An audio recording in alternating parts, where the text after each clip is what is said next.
The NBA playoffs, after a rare day off, begins the conference finals tonight in the Eastern Conference inside TD Garden. It's the Boston Celtics hosting the Indiana Pacers. On the ice, we had one more Game 7 last night in a pretty full Monday slate in Major League Baseball, where the hottest team in the bigs had a calamity in the ninth. Something unforeseen for Clay Holmes and the Pinstripes all year long. A ton to get to, Donnie, over these 3 hours live right here on this Tuesday on the Early Line.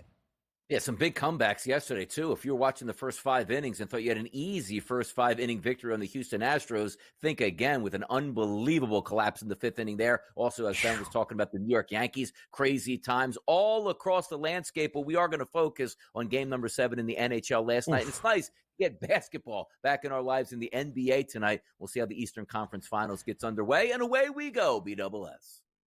So, Donnie, you know that you and I, a couple of puck talk guys, you gave out a Stanley Cup playoff best bet to end out the show. We live and we die with the Stanley Cup postseason. However, I cannot truly fathom what it would be like if I had a full allegiance to an NHL team, was a lifelong fan of an NHL team in a Stanley Cup playoff game, let alone a Game 7 where it came down to the final 5 minutes. Edmonton goes on the road to Vancouver, and the Oilers knock off the Canucks in Game 7. Something about those road teams, the last 48 hours of postseason action, winning a crucial winner-take-all Game 7. The Oilers victorious 3-2. But that's not the entire story in a series that was predicted to be very easy for Edmonton. That was anything but. 6 of the 7 games decided by just a single goal. And last night, DRS, that was put on full display. The Oilers scored all 3 of their goals in the second period, quieting the crowd inside Rogers Arena in Vancouver. For the Canucks to score twice in the final 9 minutes of regulation and a wild frenzy at the end, where if your heart rate was not just spiking off the charts, I don't know how to describe it. Ultimately, the Oilers are victorious in a Game 7 on the road, booked as a -164 moneyline favorite with that 3-2 win.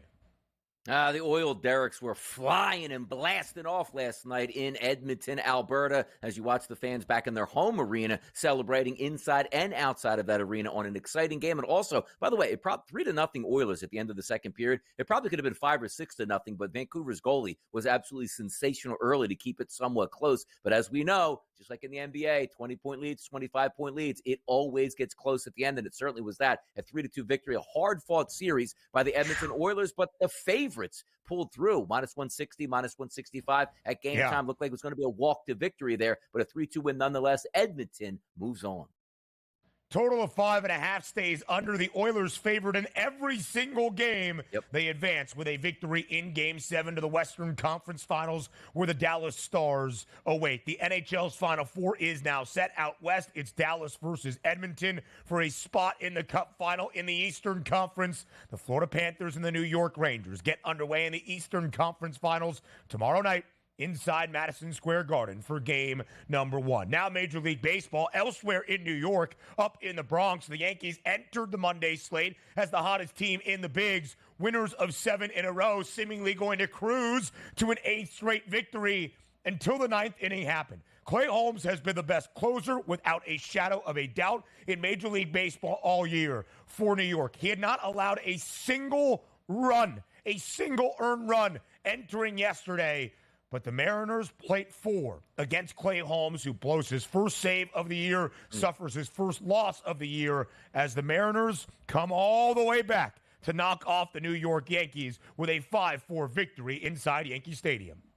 You never know when you're going to need those extra runs here. Now, granted, the Yankees still should have won that game up multiple runs in the 9th inning with their closer on the mound, but I get back to a guy that really let me down last night, and certainly the Yankees as well. Giancarlo Stanton went 1 for 4, so he did have a base hit. Came up twice last night, one with bases loaded, 1 out, one with first and third, 1 out. 2 double play ground balls here to end innings. You pick up a single, you pick up an extra RBI there. Maybe the Yankees win that game, and your boy DRS can cash in on a round robin. But neither one of those happened last night. That's a nice win for the Mariners in a game that looked like it was just about over by the time the 9th started. Yeah, it certainly looked like that. An uncharacteristic outing out of Clay Holmes. Again, snaps that New York win streak at just 7 games, but still the most wins in all of the American League with 33 for the Pinstripes. Elsewhere in the American League East, divisional duel at the Trop. And Rafael Devers is having himself a historic week. A home run in 6 consecutive games for Boston. That a franchise record in the long-standing franchise history of this Boston organization as the Red Sox go into Tampa, blank the Rays, and win 5-0. A great start from Tanner Houck on the other side for Boston. Talked about that yesterday. Houck's been absolutely tremendous. I thought this game would stay under, and it did. 5-0 final, only 5 total runs. Taj Bradley, an interesting line here. 7 innings pitched, 6 hits, and 5 earned runs, but 10 strikeouts and no walks. Imagine if I told you, Ben, a pitcher went 7 innings, 6 hits, 10 Ks, no walks. You would have thought they won the game 5-0, but they didn't here. So maybe some good things on the horizon for Taj Bradley, but at the same time, Tanner Houck, 4-5, man. Guy should be 9-0 with the way he's pitching.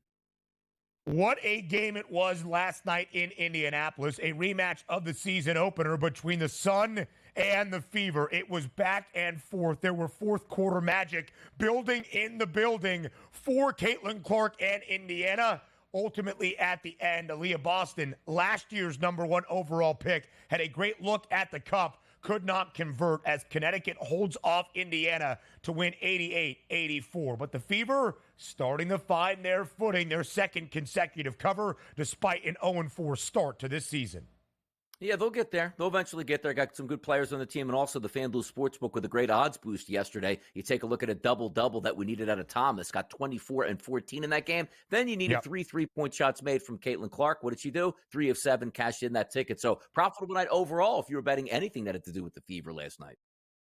Alyssa Thomas, DeWanna Bonner, and the entirety of the Connecticut Sun off to a 3-0 perfect start. All NBA rookie teams announced yesterday, and on that first team, Victor Wembanyama, Chet Holmgren highlight the list. Jaime Jaquez gets in there, Brandon Miller, the second overall pick by the Charlotte Hornets, and Brandon Podziemski from the Golden State Warriors round out the first team. Fantastic. I guess that's what I can say about it, Ben. Fantastic. I really thought that would probably be your entire response anyway. Fantastic. Quoted in headlines from Donnie right side. Yesterday at OTAs in Duval County, the Jacksonville Jaguars back on the field. Trevor Lawrence connecting with their first-round pick in Brian Thomas Jr. That was part of the practice video I saw. And then after practice, Doug Peterson, the head coach of Jacksonville, saying he is hopeful that his organization and his young quarterback, Trevor Lawrence, can agree to a long-term contract extension entering Lawrence's 4th year in the NFL. General managers out there, if you have a good player that you think is going to be a franchise guy, sign him sooner than later, because nobody's ever waited, Ben, and actually made the correct decision, because it always costs you more money in the end. Get the deal done here. Save yourself millions. Stop delaying, Jacksonville. Absolutely so. It might be a record-setting deal. Could it surpass Joe Burrow's highest ever quarterback contract at $55 million? Maybe. Jared Goff is now making $53 million a year, but still, with inflation at the quarterback position, it's not bad to get paid early. Devante Parker, longtime NFL veteran wide receiver after 9 years in the National Football League, announces his retirement yesterday. Anything else to say, DRS, except fantastic? Yep, swole Batman and skinny Batman. Scared that man away. We don't need you, Devante. We don't need you. Oh, okay. I appreciate that. More on the early line next.